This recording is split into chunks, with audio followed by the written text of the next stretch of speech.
संसद में उठी आवाज, इमरान प्रतापगढ़ी और असदुद्दीन ओवैसी की जंग। आज हम लोग इस वीडियो में यही जानेंगे कि संसद में किस तरीके से हम लोग की आवाज उठाई जाती है, और इस वीडियो को दूसरे दोस्तों तक शेयर जरूर करें और इस चैनल को सब्सक्राइब करें और कमेंट करें, और हम आप लोगों के लिए और भी बढ़िया वीडियो लाते रहेंगे। अब हम इस वीडियो को शुरू करते हैं। दिल्ली की सर्द सुबह थी। संसद भवन के गलियारों में हलचल तेज थी। कैमरे तैयार थे, रिपोर्टर अपनी अपनी जगह संभाल चुके थे और देश की निगाहें एक बार फिर लोकसभा और राज्यसभा की कार्यवाही पर टिकी थीं। उस दिन संसद का माहौल सामान्य नहीं था। विपक्ष के कई सांसद सरकार से सवाल पूछने के मूड में थे और उनमें सबसे मुखर आवाज बनने वाले थे इमरान प्रतापगढ़ी और असदुद्दीन ओवैसी। कार्यवाही शुरू होते ही सत्ता पक्ष और विपक्ष के बीच तनाव साफ दिखाई देने लगा। जैसे ही सामाजिक न्याय, अल्पसंख्यकों के अधिकार, बेरोजगारी, महंगाई और नागरिक स्वतंत्रता जैसे मुद्दों पर चर्चा शुरू हुई, विपक्ष की सीटों से आवाजें तेज होने लगीं। तभी इमरान प्रतापगढ़ी अपनी सीट से खड़े हुए। चेहरे पर गंभीरता थी, आंखों में आक्रोश और आवाज में आत्मविश्वास। उन्होंने सबसे पहले देश में बढ़ती महंगाई का मुद्दा उठाया। उन्होंने कहा कि आम आदमी की रसोई खाली होती जा रही है। गैस सिलेंडर, दाल, आटा, चावल सब महंगे हो चुके हैं, लेकिन सरकार आंकड़ों की भाषा में सच्चाई को छुपा रही है। उन्होंने संसद में कहा कि अगर देश का गरीब आज 2 वक्त की रोटी के लिए परेशान है तो यह विकास नहीं, विफलता है। उनकी बात पूरी भी नहीं हुई थी कि सत्ता पक्ष की ओर से शोर शुरू हो गया। कुछ सांसदों ने टोका, कुछ ने आपत्ति जताई, लेकिन इमरान प्रतापगढ़ी पीछे हटने वाले नहीं थे। उन्होंने कविता के अंदाज में अपनी बात रखी और कहा कि आज लोकतंत्र सिर्फ कागजों में रह गया है, जमीन पर लोगों की आवाज दबाई जा रही है। उन्होंने अल्पसंख्यकों पर हो रहे कथित अत्याचारों का मुद्दा उठाते हुए कहा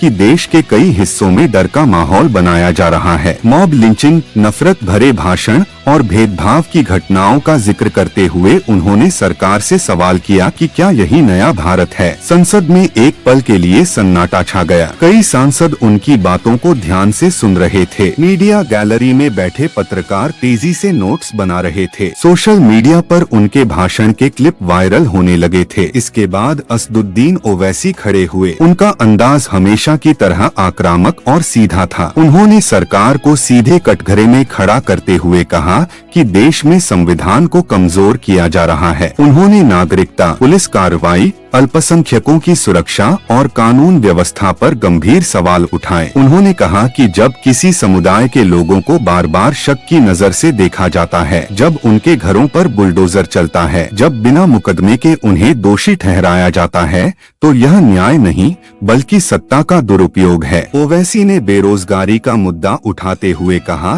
कि पढ़े लिखे नौजवान दर दर भटक रहे हैं, सरकारी नौकरियां कम हो रही हैं, निजी क्षेत्र में असुरक्षा बढ़ रही है, लेकिन सरकार सिर्फ प्रचार में व्यस्त है। उन्होंने पूछा कि आखिर युवाओं को कब रोजगार मिलेगा। उनकी आवाज ऊंची होती जा रही थी, शब्द तेज होते जा रहे थे और संसद का माहौल गर्माता जा रहा था। कई बार अध्यक्ष को हस्तक्षेप करना पड़ा। कार्यवाही को शांत रखने की कोशिश की गई, लेकिन बहस रुकने का नाम नहीं ले रही थी। इमरान प्रतापगढ़ी और ओवैसी दोनों एक दूसरे के भाषण के दौरान समर्थन में मेज थपथपाते नजर आए। यह साफ था कि दोनों नेताओं की रणनीति एक जैसी थी, सरकार को जनता के मुद्दों पर घेरना और संसद को सड़क की आवाज बनाना। इमरान प्रतापगढ़ी ने आगे शिक्षा व्यवस्था की हालत पर बात की। उन्होंने कहा कि सरकारी स्कूलों और कॉलेजों की हालत खराब है, छात्र सुविधाओं के अभाव में पढ़ाई छोड़ने को मजबूर हैं, छात्रवृत्तियां समय पर नहीं मिल रही, शोध और नवाचार पर ध्यान नहीं दिया जा रहा। वहीं ओवैसी ने स्वास्थ्य व्यवस्था पर हमला बोला। उन्होंने कहा कि सरकारी अस्पतालों में डॉक्टरों की कमी है, दवाइयां नहीं मिलती,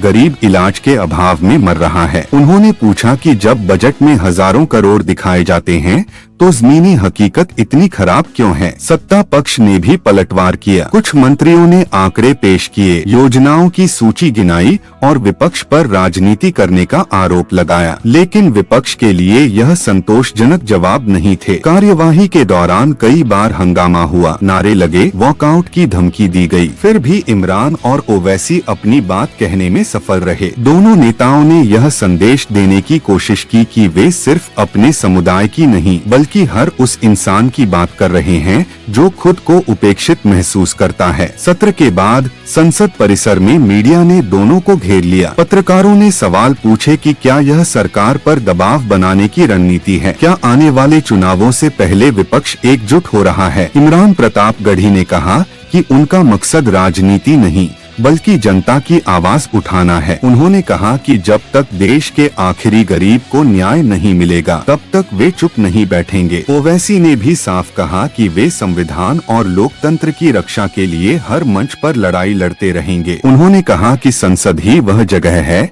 जहां जनता की तकलीफों को मजबूती से रखा जाना चाहिए। उस दिन संसद में जो हुआ वह सिर्फ एक बहस नहीं थी बल्कि देश की मौजूदा राजनीति का आईना था। एक तरफ सरकार अपने विकास मॉडल को सही ठहराने में लगी थी, दूसरी तरफ विपक्ष जमीनी सच्चाई सामने लाने की कोशिश कर रहा था। सोशल मीडिया पर इस बहस के वीडियो लाखों बार देखे गए। समर्थकों ने दोनों नेताओं की तारीफ की, विरोधियों ने आलोचना की, लेकिन इतना तय था कि इमरान प्रतापगढ़ी और असदुद्दीन ओवैसी की आवाज उस दिन देश के कोने कोने तक पहुंच चुकी थी। यह कहानी यहीं खत्म नहीं होती। आने वाले दिनों में इस बहस का असर राजनीति, चुनावी रणनीति और जनमत पर पड़ने वाला था। संसद में उठी यह आवाज आने वाले समय में कितनी बदलाव लाएगी यह तो वक्त ही बताएगा। संसद के उस दिन की बहस खत्म हो चुकी थी, लेकिन उसकी गूंज देश की राजनीति में अभी बाकी थी। शाम होते होते टीवी चैनलों पर वही भाषण, वही सवाल और वही टकराव बार बार दिखाया जाने लगा। स्टूडियो में बैठकर एंकर बहस करा रहे थे, पैनल में बैठे नेता एक दूसरे पर आरोप लगा रहे थे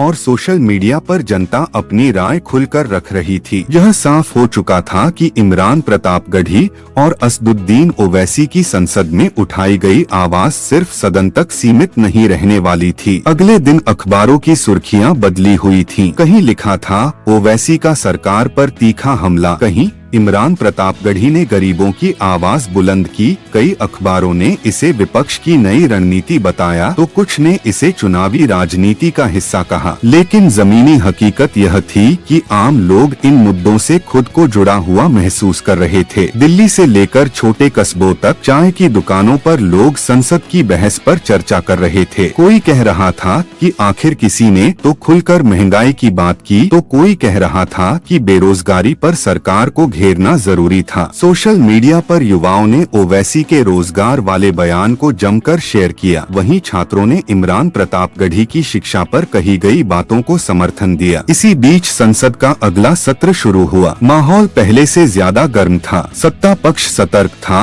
और विपक्ष पहले से ज्यादा आक्रामक। सभी को पता था कि पिछली बहस ने जनता का ध्यान खींच लिया है और अब हर शब्द का असर दूर तक जाएगा। कार्यवाही शुरू होते ही विपक्ष ने फिर से मुद्दे उठाने शुरू कर दिए। इस बार इमरान प्रतापगढ़ी पहले से ज्यादा तैयार दिखाई दे रहे थे। उनके पास आंकड़े थे, रिपोर्ट थी और जमीनी उदाहरण थे। उन्होंने कहा कि पिछले कुछ महीनों में कितने छोटे व्यापारी बंद हो चुके हैं, कितने मजदूर शहर छोड़कर गांव लौटने को मजबूर हुए हैं और कितने युवा बेरोजगार घूम रहे हैं। उन्होंने संसद में कहा कि सिर्फ भाषण देने से पेट नहीं भरता, योजनाओं के पोस्टर लगाने से नौकरी नहीं मिलती, असली बदलाव तब होगा जब सरकार जमीन पर काम करेगी। उनकी आवाज में दर्द भी था और गुस्सा भी। इसके बाद ओवैसी खड़े हुए। इस बार उन्होंने कानून और न्याय व्यवस्था पर फोकस किया। उन्होंने कहा कि कई मामलों में लोगों को बिना सुनवाई के सजा दी जा रही है, निर्दोषों को महीनों जेल में रखा जा रहा है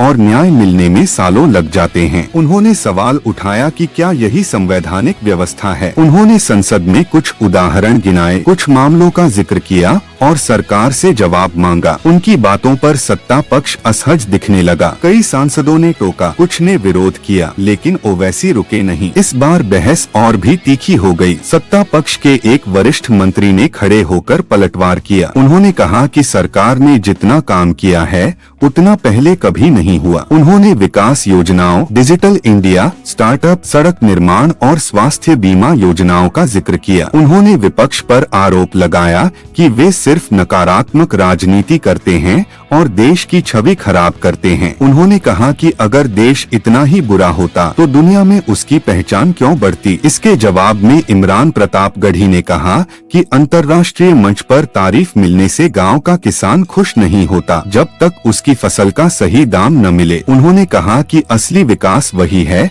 जो आखिरी आदमी तक पहुँचे। संसद में लगातार हंगामा बढ़ता गया, कई बार कार्यवाही स्थगित करनी पड़ी, लेकिन इन सब के बीच एक बात साफ थी, विपक्ष अब पीछे हटने वाला नहीं था। सत्र के बाहर दोनों नेताओं की सक्रियता और बढ़ गई। वे लगातार प्रेस कॉन्फ्रेंस करने लगे, अलग अलग राज्यों में दौरे करने लगे और लोगों से सीधे संवाद करने लगे। इमरान प्रतापगढ़ी ने कई विश्वविद्यालयों और छात्र संगठनों से मुलाकात की। उन्होंने युवाओं से कहा कि राजनीति से दूर मत रहो, क्योंकि फैसले तुम्हारे भविष्य के बारे में यही होते हैं। ओवैसी ने भी कई जनसभाओं में सरकार की नीतियों की आलोचना की। उन्होंने संविधान की किताब हाथ में लेकर लोगों को बताया कि उनके अधिकार क्या हैं और उन्हें कैसे बचाया जाना चाहिए। उनके भाषणों में अब पहले से ज्यादा भीड़ आने लगी। धीरे धीरे यह आंदोलन जैसा रूप लेने लगा। विपक्ष के कई दूसरे नेता भी इस सुर में सुर मिलाने लगे। संसद के भीतर और बाहर सरकार पर दबाव बढ़ने लगा। इस बीच कुछ सरकारी नीतियों में बदलाव के संकेत मिलने लगे। कुछ योजनाओं की समीक्षा हुई, कुछ मामलों में जांच बैठाई गई और कुछ मुद्दों पर समिति बनाई गई। हालांकि सरकार ने कभी खुलकर यह नहीं माना कि यह सब विपक्ष के दबाव की वजह से हुआ, लेकिन राजनीतिक जानकारों का मानना था कि संसद की बहसों का असर साफ दिखने लगा है। देश के अलग अलग हिस्सों से लोगों ने पत्र, ईमेल और सोशल मीडिया संदेश भेजकर इमरान और ओवैसी का समर्थन किया। कई लोगों ने अपनी समस्याएं साझा की। कहीं स्कूल बंद हो रहा था, कहीं अस्पताल में डॉक्टर नहीं थे, कहीं नौकरी नहीं मिल रही थी। इन संदेशों ने दोनों नेताओं को और मजबूती दी। वे अब खुद को सिर्फ नेता नहीं बल्कि जनता का प्रतिनिधि मानकर काम करने लगे। लेकिन इस रास्ते में मुश्किलें भी कम नहीं थीं। कई बार उनके बयानों पर विवाद हुआ, उनके खिलाफ बयान दिए गए,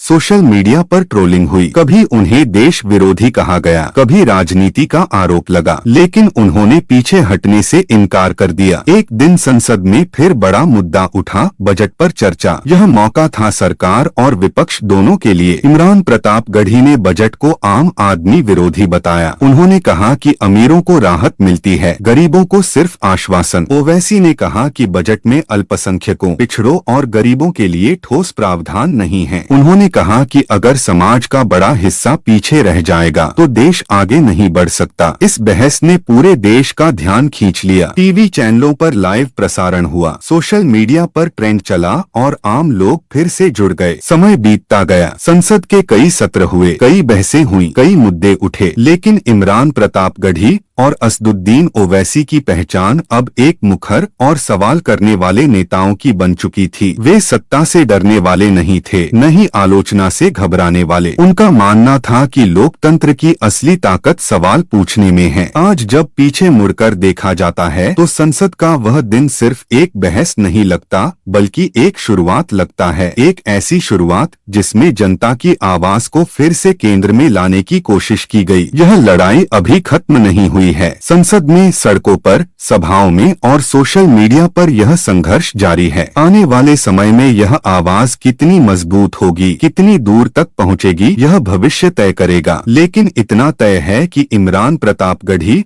और असदुद्दीन ओवैसी ने संसद में जो सवाल उठाए, उन्होंने देश की राजनीति को एक नया मोड़ जरूर दिया।